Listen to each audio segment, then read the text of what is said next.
பயமுறுத்துறீங்க போங்க. நான் மகதை விட்டா பத்திரகாளி மாதிரி வந்திருக்கீங்க. இந்த மாதிரி கைத்தாப்புல ஒரு குழந்தை முகத்தை பார்த்து அழுவுது.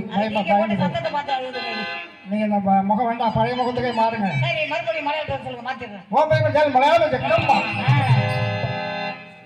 பயமுறுத்தல் தான். வேற என்ன தெரியும் உங்களுக்கு? வேற வந்து பழமையான கலையிலேயே அம்மானி ஆட்டம் இருக்கு தெரியுமா? அது எங்க இருக்கு? இல்லையே, இப்ப மறைஞ்சு போச்சு. அதெல்லாம் மறைஞ்சு போச்சு. அதனாலதான் பழமையே நம்ம மறக்க கூடாது, அந்த கலையெல்லாம் மறந்துட கூடாது அப்படின்னு நான் ஒரு புதுமை ஆட்டம் செஞ்சுக்கிட்டு. சரி, அதாவது அம்மானை ஆட்டம்னா கையில பந்து வச்சுக்கிட்டு விளையாடுவாங்க, காய் வச்சுக்கிட்டு. உங்க கையில பந்தமில்ல காயமில்ல, எப்படி விளையாடுவீங்க? நீங்க நம்பர்ல 4 நம்பர் சொல்லுங்க, அந்த பந்து தானா வரும் பாருங்க. அப்படியா? நம்பர் 1 2 3 4 அப்படியே பாட்டு பாடி ஆடுங்க. ஆடுங்க.